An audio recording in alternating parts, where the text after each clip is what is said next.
ní fídíò kan tí mo fẹ́ kí gbogbo wa jọ wò ẹ̀yin abiyamọ bá mi wo fídíò yẹn ìwọ tó jẹ́ pé máa àjẹ papọ̀ kẹ́ wò lẹ́ẹ̀kan ọ̀rọ̀ yẹn ń lọ káàkiri orí TikTok wọ́n gbá sórí YouTube mo fẹ́ kẹ́ wò kẹ́ fi kẹ́kọ̀ọ́ tó bá dẹ̀ wù yín ẹ má fi kẹ́kọ̀ọ́ àwọn ọmọ yín ní tẹ́ bá ń ṣe ń ṣèjú wọn ẹ máa ń sọ ìtìlẹ́jì sọ ó lágbára lóòótọ́ àmọ́ nǹkan tó ṣe nílé ìbòmí ojú báyìí lọ kó má dọ̀la káwọn ọmọ yẹn má gbé ń ta bí ọmọ ọjọ́ mẹ́jọ orí tèmi náà. My name is Oladushu Olajumoke. I am 24 years old and I am the second child. I have 4 other siblings, an elder sister who is for my father, an immediate younger sister who is for my father, a younger brother who is for my father, and an half sister who is for my mother, but we have different father. So today I am going to be talking about my mother. I'll be exposing my mother, who is a narcissist, a manipulator, a pick-me, a supporter of girl-child marriage, and the mother that failed me. And this is my story.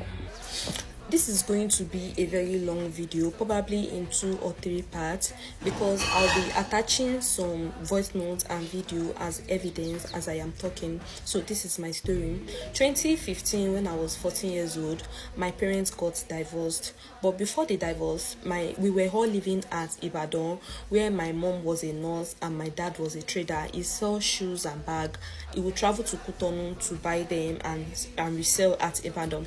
So unfortunately, that year my father had issue with custom where they seized his goods and he got into debt. So the debt was too much and things was not going well. He could not pay our school fees then and things was hard.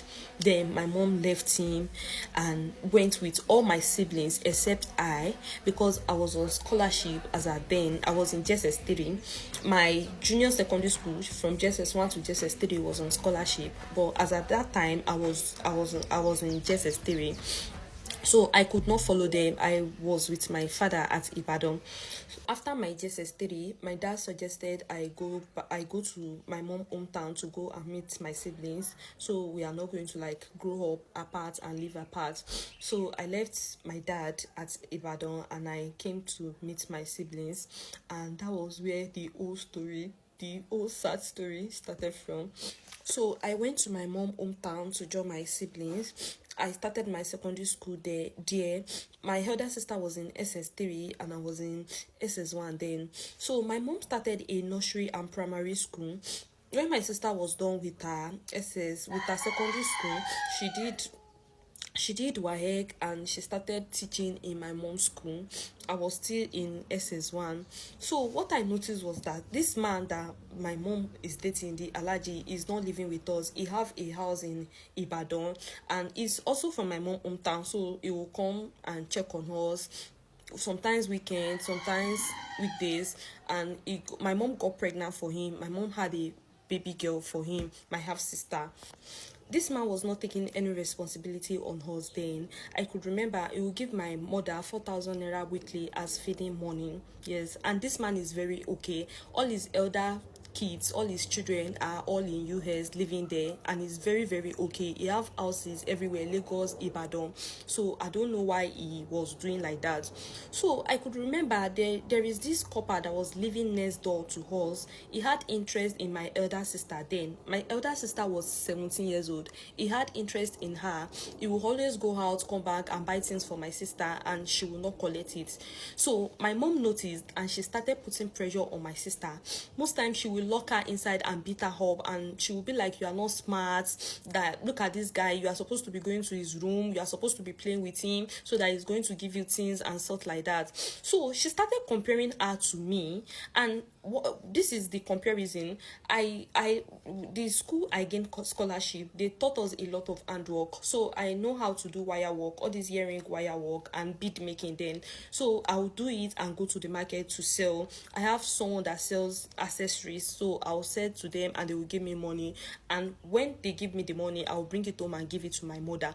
And she knew that was what I was doing, but she would compare me to my sister. She would tell my sister that, can't you see your younger sister? She will go outside, bring money for me. I don't, whether she's collecting it from a guy or not, but she's always going outside to bring money for me. And she knew that was what I was doing. So she started beating my sister, and the pressure was too much. It got to a point I was afraid, like, what is going on? So one day, one of my mom friend came to our house and they started talking about us. So the friend was telling my mom that why will my mom have two grown-up kids and she will be suffering, that my mom should come and see a landlady daughter that is not even as pretty as us, that she's already bringing money home for her mother, that she have lot of boyfriends that are giving her gifts, money and sort, that my mom just have two female kids and she's suffering like this. So I could remember the next day, my mom took my sister and I, and we went to that our friend house. Then we met the landlady. We got inside, and the landlady started talking. Like, she was advising us that we are beautiful, and we shouldn't allow our mother to suffer. That girl's child, we are meant to like collect money from guys and give our mother, that we are not too small, that we should look at our daughter, that our daughter is just 16 years old. Mind you, my elder sister was 17 years old and I was 15 years old that time. I was just a baby. So fast forward to when I was 17 years old and I finished secondary school, I joined in teaching in my mom's school. So there was this hotel that was newly built. It was not far from my mom's school, and I had a friend then, my neighborhood friend that was working there. She was working as a cleaner in the hotel kitchen. So most time after we close in my mom's school, I will go there to meet her and assist her. Then we gist, we talk. She was my best friend then. So there was this guy that lodged in the hotel. He was 20 years older than me. He was 38 years old and I was 17 years old then. So most times he will come to the kitchen, he will buy things for me. Then he started asking me out. And when I noticed that he was asking me out, I stopped going to the hotel, and he didn't see me for like a while, I think 2 to 3 days, and he decided to ask about me and traced me to my mom's school. So that day I was in the class teaching when I heard his voice, and I came outside. I saw he was talking with my mom in my mom's office. I was so scared and afraid because I thought maybe after their discussion my mom is going to call me and scold me and ask me why I have been going to the hotel and sort. But that was not what happened. So after their discussion and everything, my mom didn't call me, she didn't say anything, and I was surprised. In fact, I even got more scared, thinking that maybe if we get home, I will be in problem and stuff like that. So school closed that day and we got home. So what I noticed was that she went out and she came back with a friend that came the other time with the landlady. They came and she sent my siblings away. Then it was remaining only I and my mom, a friend, and the landlady. So the three of them sat down in the sitting room and they called me. Then they started talking.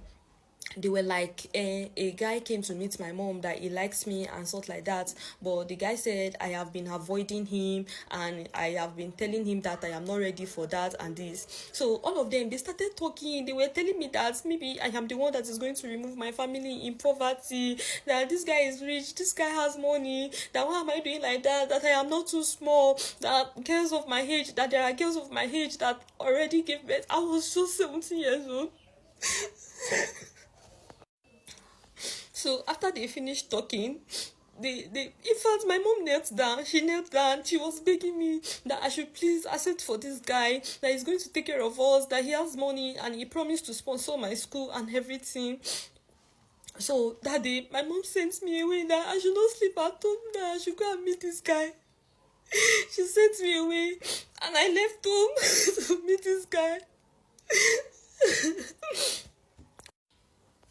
So I went to meet this guy at the hotel, and my mom will always encourage me to go and meet him. He will give me money, I will bring it home. Then we started dating. And this allergy, my mom's husband, he knows everything about it, and he was in support of it. He didn't say anything, he didn't say nothing. So then my mom denied access of us to my father because we changed environments. My dad did not know where we were. He was looking for us and stuff like that. Then I think my dad left Ibadan. I went to Delta. His mom. So this guy told my mom that he wants to move to Ibadan. He wants to be living at Ibadan, and he wants me to move in with him. So he told my mom, and my mom agreed. So when I heard he was going to Ibadan, I was very happy because I knew we came from Ibadan, and I am going to get my dad number, I'll go to where we used to live and ask people around, maybe I could get my dad number. Then we left my mom hometown and we went to Ibadan. We rented an apartment and we were living there. So I started learning makeup. And most night when I go to work, when I close at work, I will try to go to our hood area to get my dad number. But unfortunately, I could not get it. So I could not get my dad number, and I was just living the life like that. I was learning makeup, and most times if I go to work and I come back, I will see signs that this guy has brought a lady home. Sometimes my clothes will not be in the wardrobe. Sometimes he will hide them. Things like that, sha. And sometimes I will check his phone and I will see that a lady was really there. And sometimes if I ask him that what is going on, he is going to beat me up. Most times he beats me up. So my mom put a lot of responsibility on me. She was paying cooperative then, and maybe I think it was every Tuesday, maybe like 10K, and she put that responsibility on me. So it was my duty that every Wednesday, every Tuesday, I have to send her 10K. So apparently all the money I was seeing with this guy, if I go out, if I'm going to work, transport fare and everything, I will save them, and every Tuesday I will be sending her money for her to pay for the cooperative, and I was just living the life like that.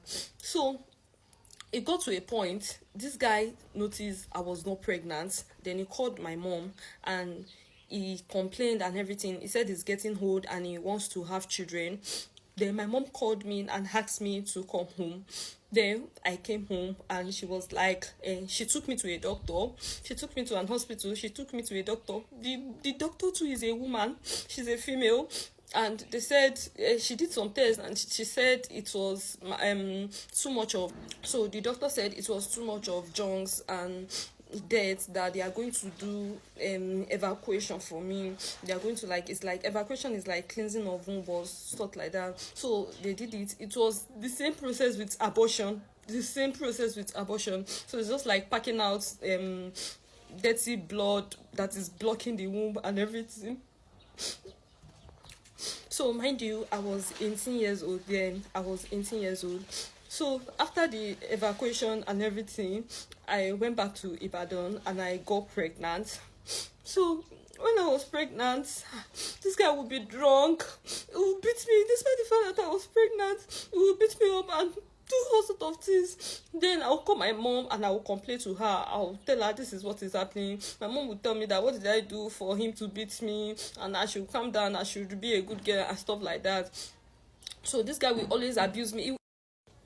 So my dad, as at that time, my dad came to my mom's hometown and he found my mom and my siblings. So he didn't see me. I was not around, so he did not see me. Not knowing that my mom manipulated the whole situation and told him that me, your daughter, she has followed a guy that I like ojukokoro, like I like money, that I am too exposed and everything, that I said I could not stay in the war with them, that I said and I could not stay in that situation with them, that so she manipulated everything and lied to my dad. So my dad got my number and he called me. When he called me, he started shouting that why did I want to disgrace him? Why did I do like that? I was so scared. I have to hear the call for like weeks. I didn't have my phone because I did not know how to face him. I didn't know what to say.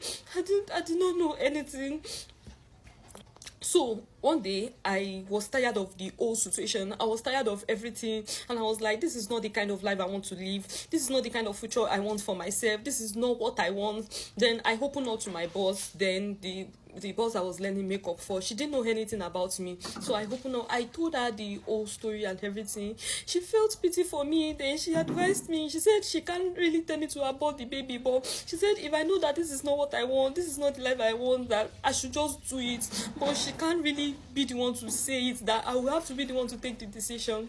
So I called my sister, my immediate younger sister then I told her about my decision. Then I told her that she should not tell my mommy that I want to come and remove the baby. So I called my younger sister that I am tired and I want to remove the baby and I don't want my mommy to know. So she was scared, me too. I was scared. I was thinking that maybe I would die or stuff like that. So I came down to my mom's hometown. I came down there and I asked some people around, and I got an hospital that they did abortion. So I was able to raise the money then. And I could remember when I was going for the abortion, it was only my younger sister, my immediate younger sister, I told. She saw me off to the street. I took bike and I went to do it. It was painful and all. After everything, I came back. When I came back and dropped at the junction where I left my sister was still there. She was standing there crying. When she saw me, she hugged me. Then she started asking me questions. She was like, am I okay? Am I good? I hope I'm not going to die and stuff like that. I told her that I don't know, maybe I'm going to die too. But she should not tell my mom. My mom should not know anything.